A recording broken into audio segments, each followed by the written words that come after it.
हाँ बेटा, ये टॉपिक देखिएगा, the Umayyad and the centralisation of polity. इस टॉपिक को हम कराएंगे आगे। पेज नंबर 83 पर दिया हुआ है। देखिए, उमैयद खलीफाओं का और राजनीतिक एकीकरण के बारे में, केंद्रीकरण के विषय में हम ये टॉपिक पढ़ेंगे। The conquest of large territories destroyed the caliphate based on in Medina and replaced it with the increasingly authoritarian polity।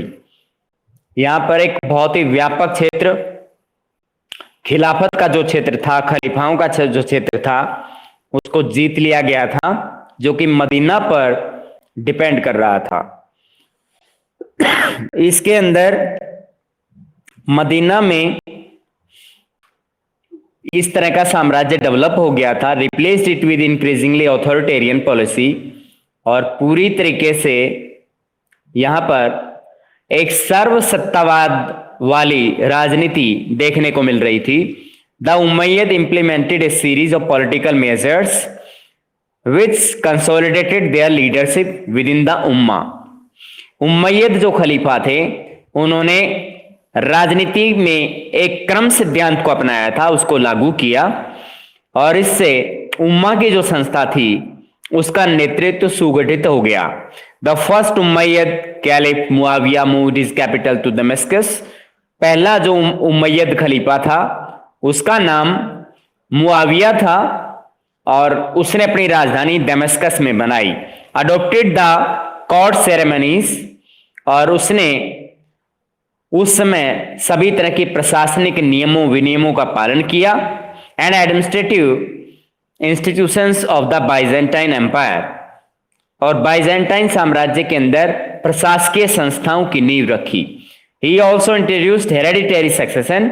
उसने वंशानुगत राजनीति, उत्तराधिकार के सिद्धांत को इसने लागू किया। And persuaded the leading Muslims to accept his son as his heir, और उभरते हुए मुसलमानों के बीच उसने मुस्लिमों के बीच अपने बेटे को अपनी सत्ता सौंपने के लिए राजी कर लिया। These innovations were adopted by the caliphs who followed him, और इस तरह के नए नए जो अनुसंधान थे वो खलीफाओं के शासन के द्वारा उस समय अपनाए गए थे और उनका अनुसरण किया गया था। And allowed the Umayyads to retain power for 90 years, और उस समय उमैयद खलीफाओं के पास 90 वर्ष तक लगातार सत्ता बनी रही। एंड अब्बासीद फॉर 2 सेंचुरीज, और अब्बासियों के पास लगभग 2 शताब्दियों तक सत्ता बनी रही।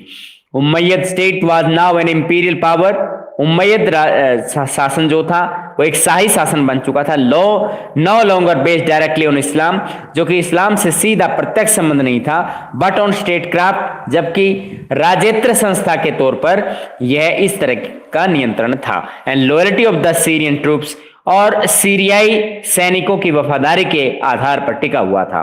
There were Christian advisers in administration. उस समय ईसाई सलाहकार प्रशासनिक सेवाओं के अंदर मौजूद हो रहे थे। As well as Zoroastrian scribes and bureaucrats.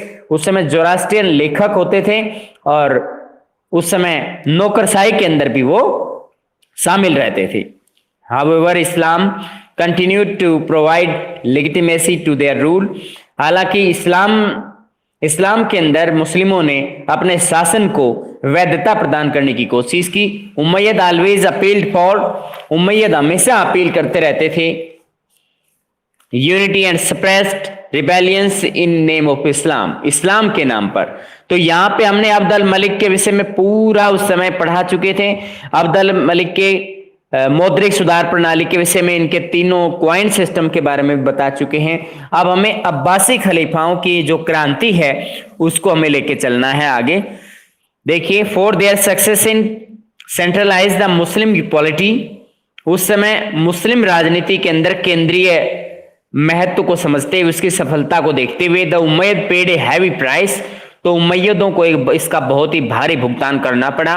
A well organise movement, एक सुगठित आंदोलन चलाया गया था। कार्ड दवा नाम का एक आंदोलन चलाया गया। ब्रोड डाउन द उमैयद्स, जो कि उमैयद खलीफाओं के शासन को जड़ से मिटाने के लिए। And replace them with another family of the Meccan origin, और मक्का की उत्पत्ति लिए हुए और दूसरे राजवंश को स्थापित करना था जिसका नाम अब्बासी था।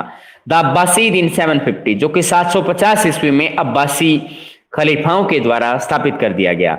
The Abbasid portrayed the Umayyad regime as evil. अब्बासी खलीफाओं ने उमैयद खलीफाओं के शासन को एक बुराई के तौर पर लिया and promised restoration of the original Islam of prophet, और अपने आप को यानी अब्बासी खलीफाओं के शासन को पैगंबर का सच्चा एक उत्तराधिकारी घोषित किया। The revolution led not only to change of dynasty, यह जो क्रांति थी केवल राजवंश को बदलने की ही नहीं थी, but changes in political structure, बल्कि राजनीतिक ढांचे को बदलना चाह रहे थे, एंड कल्चर ऑफ इस्लाम, और इस्लाम की संस्कृति में बदलाव चाहते थे। अब्बासी the prize brought out in the distant region of the Khorasan. अब्बासी जो क्रांति थी या जो इस तरह का विद्रोह था वह खुरासान से बहुत ही दूरवर्ती क्षेत्र में शुरू हुआ। ईस्टर्न ईरान, जो कि पूर्वी ईरान में पड़ता है, ए 20 डे जर्नी फ्रॉम डेमेस्कस, जो डेमेस्कस से लगभग 20 दिन की पैदल यात्रा पर स्थित था, ऑन ए फास्ट हॉर्स। यहां पर यह बताया गया है कि 20 day journey from Damascus on a fast horse, यानी एक तेज गति से दौड़ने वाले घोड़े से 20 दिन में इस यात्रा को पूरा किया जा सकता था। और ये डेमेस्कस नामक जगह पर, ये खुरासान के अंदर ये शुरू हुआ। Khorasan had mixed Arab Iranian population. Khorasan के अंदर अरब और ईरानी जनसंख्या जो थी मिक्स में यानी मिश्रित रूप से रहती थी, which could be mobilise for various reasons, जिसको बहुत ही कई तरीकों से वह गतिशील हो रही थी या उस स्थान को उन्हें छोड़ना पड़ रहा था। The Arab soldiers here were mostly from Iraq, और अरब सैनिक जो थे वो ज्यादातर इराक से अपना संबंध मानते थे। And resulted the dominance of Syrians, और इन्होंने सीरियाई प्रभुत्व को उस समय नकार दिया था। And civilian Arabs Khorasan dislike the Umayyad regime, और आम नागरिक जो अरब से बिलोंग करते थे खुरासान के अंदर, उन्होंने भी उमैयद खलीफाओं के शासन को नकार दिया।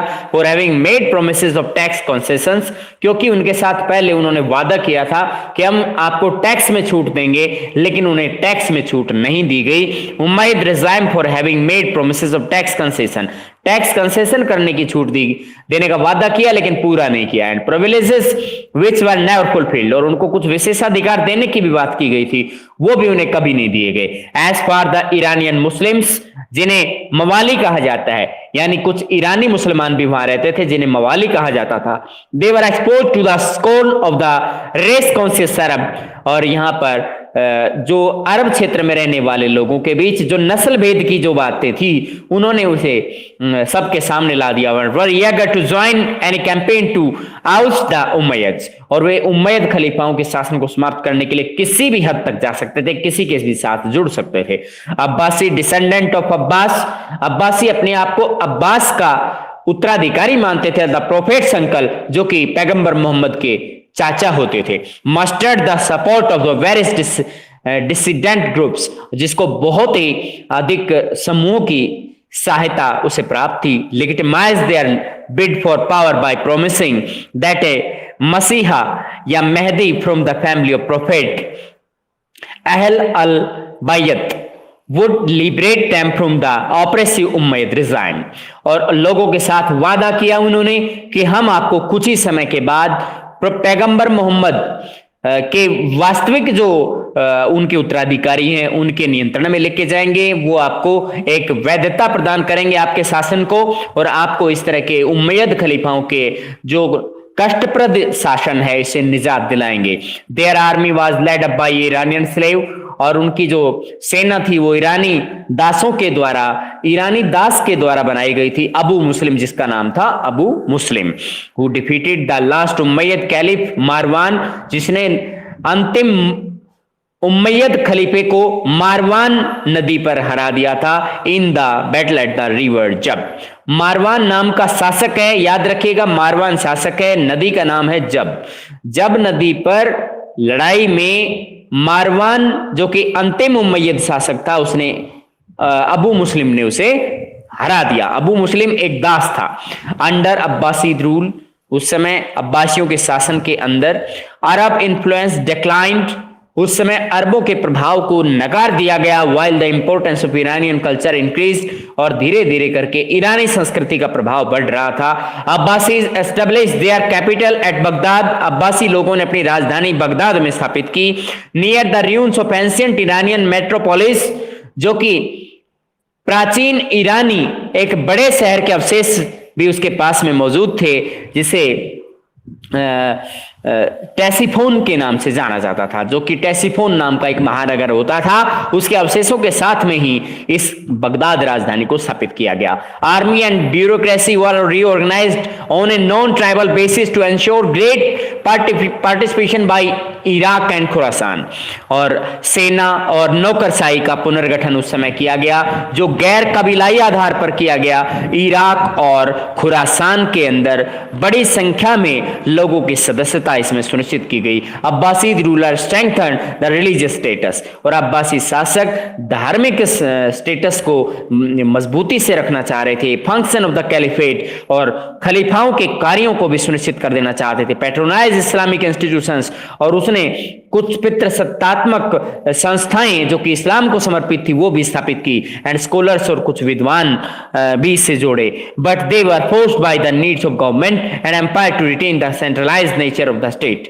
और उन्होंने क्या किया, उस समय सरकार की जो भी जरूरतें थी, जो उसकी आवश्यकताएं थी, उनको पूरा करने की कोशिश की। और उसने राज्य की शक्ति को, राज्य की प्रकृति एक जो कि शक्ति को इकट्ठा करना वो चाहते थे, राज्य का जो बिखराव सुनिश्चित हो रहा था उसको वो इकट्ठा करना चाह रहे थे। They maintain the magnificent imperial architecture and elaborate the court ceremonial of the Umayyads, और उन्होंने खास तौर पर महत्वपूर्ण शाही हस्तशिल्प कला और उस समय न्यायिक जो भी कानून नियम वगैरह लागू थे उम्मैयद के, वो एज इट इज अपना लिए। The regime which took pride in having brought down the monarchy found itself compelled to establish it again, और इस तरह से राजवंश जो है अपने गर्व से अपने शिखर तक पहुंचता हुआ और अपनी तानाशाही को इन्होंने स्थापित कर दिया। यहाँ पे हम देख सकते हैं कि अब्बासी खलीफाओं की पहचान के लिए, मुसलमानों की पहचान के लिए अरब प्रदेशों के अंदर इस तरह की नींव रखी गई थी, इस तरह का डोम बनाया गया था। Great mosque of Mutawakkil in Samarra, Samarra के अंदर ये मस्जिद बनी थी, दूसरी सदी के अंदर बनाई गई। द सेकंड अब्बासी कैपिटल, दूसरी अब्बासी जो राजधानी बनाई गई थी वो इधर ही बनाई गई थी। बिल्ट इन 850, जो 850 में बनाई गई थी। The minar is 50 metres high, ये मीनार 50 मीटर ऊंची है। And is made of brick, और ईंटों से बनाई गई थी। इंस्पायर्ड बाय मेसोपोटामिया आर्किटेक्चरल, और इसमें मेसोपोटामिया की हस्तशिल्प कला से पूरी तरह से प्रभावित थी। This was the largest mosque in the world for centuries, और ये लंबे समय तक एक जो है बहुत बड़ी मस्जिद के तौर पर, संसार की सबसे बड़ी मस्जिद के तौर पे जानी पहचानी गई।